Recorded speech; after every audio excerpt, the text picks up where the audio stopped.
What's up, everybody? It's Coach Dave, and I lift.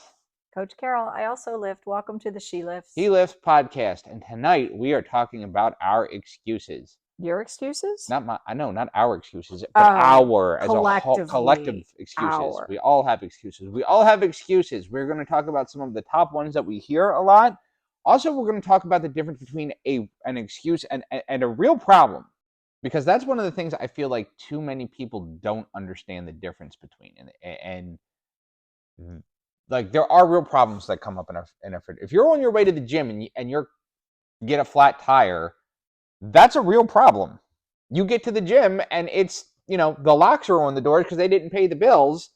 That's a real problem, so let's talk about that. That's a great analogy. Okay. I'm just saying. Well, I mean, there are things that are true issues in your life, and then there are things that a lot of people say over and over and over again. And Right. those tend to be, and I hate the word excuse. Excuse has such a negative connotation, but let's just, call it an excuse or call it someone's reason. And as a coach, we tend to try and drill down to those reasons and find out like how we overcome some of those things. Well, as a coach, and again, we talk about not assigning negative words, especially like when it comes to food and stuff. So as a coach, I actually want to assign negative words to an excuse. Like, I want you to understand that this is not a healthy or a productive thing, if that makes sense. True. There's some fine lines in there, though. No, absolutely. And we'll probably get into that, especially with the first one, which is, Dave, I am so busy. I just don't have time. Suck it up, Buttercup. Right? Okay. Well, besides that, here, hold on. I'm so busy. I just don't have time. And 3 hours later in an evening, right? Okay. So, like, we're making the point, right? Being busy is stressful. And we do, I think collectively as a society, we all have a lot on our plates. We do. Life is not the way it used to be for a lot of people. No. Now, for an effective workout, you don't have to exercise for hours at a time, right? So we've talked about this on another show, especially here at Model A. You got 20 minutes, go do the circuit that Cameron has set up. I have a handful of workouts that I know if I'm short on time, if I really don't have the hours in the day. So here's another thing. None of the gyms that I work in are 24-hour gyms. Okay. Right. So now, that being said, there are a lot of them out there. So if your gym is open 24 hours, you really have no excuse, because I know you're not busy 24 hours a day. True. Even if you calculate the 8 hours for sleep. True. So a lot of times when I hear I'm too busy, my first thing as a coach is to say, all right, let's walk me through your day. And we look and see what we are prioritizing. Are we really truly prioritizing our health and fitness? Or are we trying because the doctor told us to, or we think it's the right thing to do? Or are we really ready to make it a priority? And if you're not, I understand that, because I've been in that situation where I convinced myself I'm too busy. Right now, I'm running my own business, working a quote-unquote full-time job in 2 different places. I have 3 children that I'm taking care of. I have an elderly father I've talked about taking care of before. Yeah, I'm busy, but guess what? I still find at least an hour, usually an hour and a half, because part of that includes eating lunch too. An hour and a half every day to work out. All right, so there was a key word you said in there. What? And I would say that I actually changed that word. Find time. Do you find time? I don't find time. I actually have to make time, because if I try and find time, that time's already filled up. So to me, like, the segue into the next thing that I wanted to say is, if it's important to you, you make time, right? You make time for your children. You make time for your father. You make time for all these things. I make time for exercise, and because it's important to me. Absolutely, right? And that's the thing is and again, this is just a little thing that I do, and it may help you guys out there. At the beginning of my week, I look at my week and say, all right, these are the clients I have here. These are the clients I have here. This is my travel time. All right, I'm going to be in this place for this long, and I've got this long to get to from Coppermine to Model A. so I'll say, all right, this, and then, and I hate to admit this because this is not always the greatest thing. From there, that's how I split my workout up for the week. Okay. And I don't know about you all, but like my phone gives me a weekly report of screen time. Just it's built into my phone. It says how long I've been on my phone, or how long, like I know when my mom was sick over the summer and she was in the hospital, I get this report and it's like, you've been on your phone like 5 hours more than normal. Well, yeah, I was, because it was a lot of phone calls back and forth to the hospital and stuff like that. But my point being, this, like, if you have time to do this in the evening, if you're like, your downtime is, I want to sit on Pinterest and find every recipe under the sun that I'm never actually going to make, or do, I don't know, 50,000 reels that you watch, because it's easy to get sucked in, then, you know, it's about reallocating your time. And here's the thing that I also do. It is on my calendar. To work out? Yes. Yes. And it depends on what day. Today, it's after we record podcasts, right? Because I'm already here. Otherwise, it's lunchtime, and it does not get snoozed. It can't. It's an appointment. Like if I were to make a lunch date with my best friend, I would not cancel that lunch date. That's how I treat myself when it comes to my workouts. Like I am my own best friend, right? And you should probably be your own best friend when it comes to your fitness. So put it on your calendar. It's making time, set goals to make that happen. And parents, and here I do want to say this because I've seen this, and I actually got a little frosted with a fitness influencer earlier this year. He's a young guy, no kids, no whatever, and he's platform is women with children specifically, and he's like, we all have the same 24 hours in the day. Okay, we all have 24 hours in the day, but I can assure you, if you are mothering 2 to 3 small toddlers, it is not the same hours that guy has. So like, I'm cautious with that statement. We do have 24 hours, but there are things. So parents with young children, if your gym doesn't offer daycare, your significant other won't watch them, whatever the case may be, then take your kids out in the stroller, go for a walk, like, you know, do something with your children, throw the ball around, do anything, get your kids, when you're doing a workout video, to do them with you. Like there's other ways around that, but let's be careful and be cognizant of that statement. So I'm very cognizant of that statement because yes, everyone has 24 hours in a day. However, until that's one of those statements, I really feel like if you say that to the wrong person, the answer, basically the answer is fuck you. Well, yeah, you're going to shut them down. Right. I mean, they're like, no benefit in right. that. So you can't. Yep. Be careful with teachers and recognize that not everyone does have the same 24 hours. No, we don't. You know what? I'm just too tired though. I really You're too tired? I'm too tired to work out. Do I have to say it again? Suck it up, Buttercup. And honestly, I hate to say that, but that is, and I will say, that is one of those things that I will find a nice way to say that, because in the end of the day, I am, unless the only caveat I'll put on that, if you truly haven't slept, like if you're some sort of a profession where you've worked an overnight, you know, you've been on for 15 hours or 24 hours straight, and you know, now it's your gym time and you've really been working. So, but not right. Most of us aren't that. We're not, you know, a doctor that got caught up, or a police people officer, doing or snow first removal responder, for days, right, that kind of stuff. Right. Yeah, unless you're that kind of thing, being tired is not an excuse. Now, might you have to back off a little bit? Maybe. Yep. Might you have to try, you know, depending on the time of day, try a little pre-workout? Maybe. A little pre-workout. I'm telling you, a little pre-workout will go a long way. That's sure. That's not me being funny. A little bit, but that's not me being funny. Pre-workout exists for a reason, and you talk about things that get abused. We can probably do another show on supplements, which we will do here shortly in the future. But pre-workout does have a place, and that's the exact reason that it's for. Even a good cup of coffee. A good cup of coffee. Yep. And it doesn't have to be a full-blown pre-workout. It doesn't have to be a Total War or C4 or an Alani. It can be a Red Bull or a Monster or a cup of coffee. Yeah. It's a good pre-workout. So here's the thing. There are reasons, like he just said, jobs that are, you know, just kind of like over the top. The other thing is, in my perspective, I always go through, like most people, through my own lens. So I have an autoimmune disease that causes fatigue, and the fatigue is mind numbing fatigue. Like you can't take a nap and make it go away. So generally speaking, I am tired a lot. But the thing is, I still have to move and I still have to take care of my body. So whether I'm tired or not, then that just says, okay, what can I do to change it? For the average person, if you exercise, your energy levels are going to increase. For someone with, things that are wrong internally, autoimmunity, otherwise, it's not going to increase my energy, but it is going to make me in the long run feel better.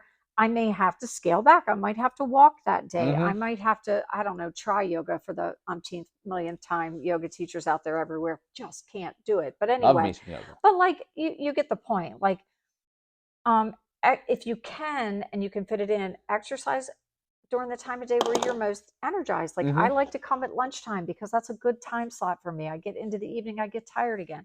Anyway, find out what that looks like. And generally speaking, once you get into that habit and you start exercising, your energy levels go up anyway, and you're not going to be as fatigued because you're going to be sleeping better. All right. How about that one?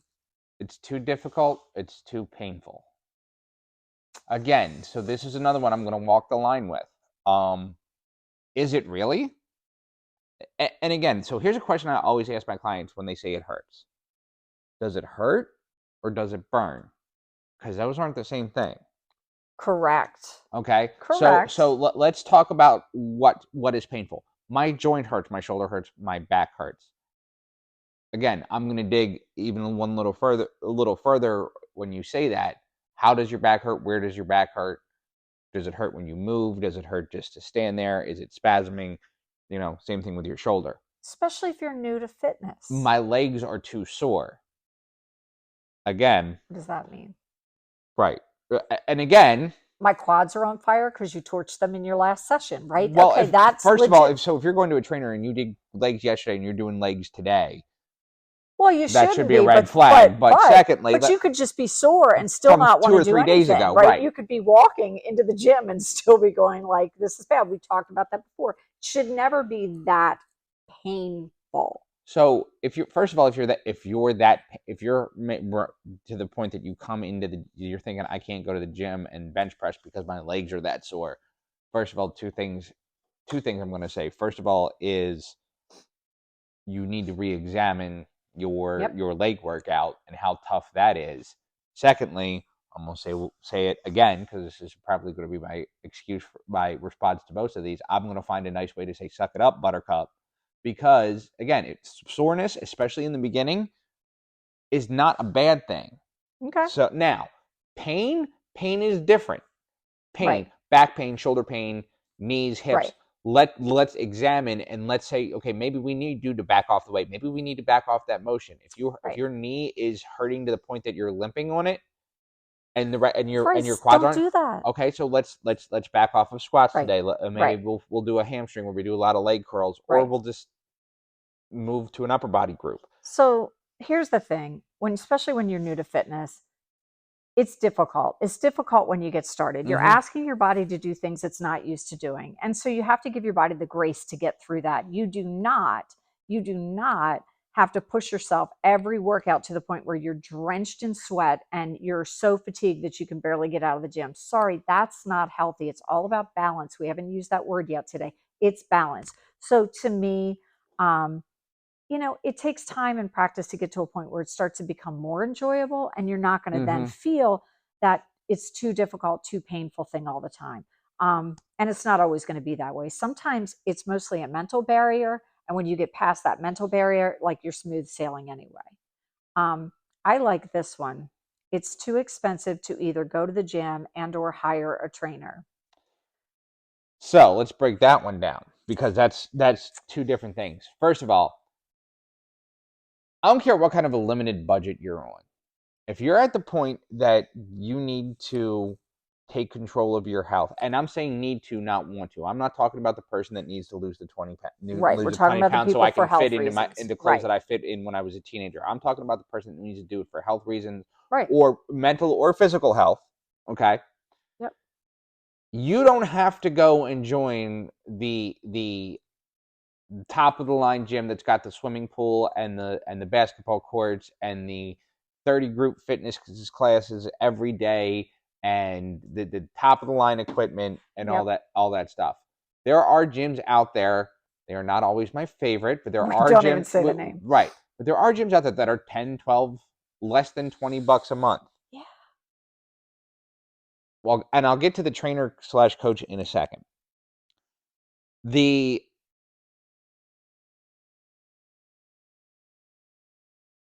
idea that you can't budget for that. One of the things that I look at is when people come in, and people I feel like are also going to use this when it comes to nutrition too, because they're going to use the eating healthy is more expensive. Okay, so here's what I'm saying. If you look at your current budget, now you're adding all of this stuff on it. Yeah, maybe it is. You are going to look and go, oh, okay, it's too expensive. But let's start doing this. I want or need to lose 50 pounds. I know I shouldn't be eating Oreos, so I'm going to stop buying Oreos. They're expensive. That's half a gym membership right there. Sorry. Right. Sorry, but I'm Oreos. saying you right. So, but it's true. I feel like I pick on Oreos. I feel like I mention Oreos a lot on the show, and I want Oreos when I leave, or cookies and cream protein at least. But you start subtracting some of those stuff, and you start seeing the number of times that you eat out and learning to meal prep. You start. Yeah. If you are a smoker, first of all, stop and consult your healthcare professional about stopping. But if you were a smoker, it's okay. I've admitted on this show before that I used to smoke cigarettes. So did I. Okay, so the last time I smoked a cigarette, I bought a pack of cigarettes. Was in. Actually, I'm telling you what. It was the last time I bought a pack of cigarettes was in 2021. Okay. And it was $11 a pack, and I know they're more than that now. It's ridiculous. Okay. So that's your monthly to the cheap gym. Right. One pack of cigarettes. Right. So here's my thing. You know, some people eat out multiple times per month, like multiple date nights. And I'm not saying do away with them all, but if you took one of those, I mean, if you go out to eat with a significant other or a friend, you're easy dropping $50. Easy. And that's what the hell are you going that you were dropping $50? But see, I don't drink, right? So I'm not even adding drinks on top. But my point being, like, that would be like, that's almost like a lunch date. Okay. I was going to say, things are so expensive. You all know that. So the thing is, most of the gyms, like Model A, she's reasonable as all get out. Mm-hmm. If you give up one night where you go out to eat, you've paid for your gym membership. Do it for your health. Okay. Right. And my favorite saying is, invest in your wellness or you're going to invest in your illness. Trust me. And it's cheaper to invest in your wellness. It is certainly not cheap to be sick. Nope. So. And again, I hate to. I know I've brought it up before, but if there's one thing I've learned from my father is, it not only is it expensive from the point of the care and stuff, but the toll that it takes on him mentally, like that's expensive. Yeah, there's a cost. Yeah, I am too embarrassed to go in the gym. Now, I actually lived that one when I first started here. I was embarrassed to come in the gym. I was mortified to be on that weight room floor. Okay. We talked about it before. This is one, and really.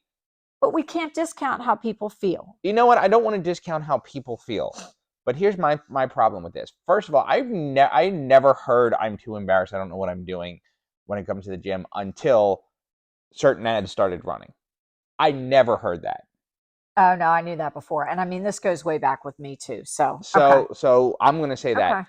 The other part of it is, what are you going to be more embarrassed? So at some point, you have to accept the fact that you are going to be uncomfortable somewhere. You're either going to be uncomfortable being unhealthy because you're uncomfortable physically because of joint pain or shortness of breath or whatever issues you have, or you're going to be uncomfortable mentally because you don't fit in your clothes anymore. Right. Or you're going to be uncomfortable in the gym where you're at least doing something about it. So one of my old bosses used to always say, and I know it wasn't quite his quote, but he said, you need to get comfortable being uncomfortable. And at some point, again, this is one I actually will say the word, suck it up, buttercup. All right. Because if that's the case, if that's the only thing that's holding you back is doing, either figure out a way to work out at home or get your ass in the gym. Or And just keep in mind, everyone has to start somewhere. Start small. Wear clothes that make you feel comfortable. Like, you don't have to come in wearing the clothes that you see on, Instagram influencers that are wearing the booty pants and everything else and the crop tops. Don't forget all that. Like, and I'm talking to ladies and men, but like when I first started men, working do out not wear here, the crop tops do and booty not. pants. Yeah, no, I was especially meaning that. But no, but what I'm we're the booty pants. But like when I first started here, I wore the biggest t-shirts I can find. And I wore the biggest, baggiest sweatpants that I could find because I was trying to hide myself. Okay, now as I started getting changes and getting more confident, that changed. And at one point, I mean, I was in the crop tops and the pants, believe me, and I looked dang good in them at that point too. And when she says one time, she means like last week when I saw her work, when I ran into her in the gym. I had a sweat jacket over that. And that was but cold anyway, as shit. So yes, okay. but so in general. But my point is, until you're comfortable, and I am comfortable in my skin. At 54 and a mother of 3, I'm comfortable in my skin, right? So get to that point, be comfortable, join a small group, and that also helps you to feel more at home, like you've got support. That's it. Okay, another one. And again, it's kind of like the tired one. They go hand in hand. I'm too stressed. Awesome. You're too stressed. Come on, we're going to work out that stress. Right. Like, what does working out do? It's a natural stress reliever. And I feel like there's enough research on it that if you're saying that, like I don't care how new you are in your fitness journey, if that's your excuse, you are truly making an excuse. You got to find another one that's better than that. I'm too stressed is right. Like that's one. I want to look at people like, really? Now, if you're saying and again, this goes back to I'm busy. Like there was a couple weeks ago, when I was dealing with trying to take a day off, my dad in the hospital, trying to get his medications in order and doing all that. Yeah, I was too busy to have a normal productive workout that I wanted to have. I still found a little bit of made a little bit of time to get to the gym. Right. And yeah, I was stressed, but the excuse, and I'm not using an excuse, but my excuse wasn't I'm too stressed. It was I'm too busy. Right. And really truly was busy with something at that moment that was a little bit more important than me getting to the gym. So we talked about this, I think last week or the week before, that I get enough exercise at work. Oh, this is a big one for me, and because I hear this a lot, and I used to hear this a lot when I worked at Gold's Gym in Dundalk, because we had a lot of people who worked at the port, worked in warehouses. Okay. We had a lot of people who were it's very similar to Delta, only larger populated, but it was very very blue collar. Right.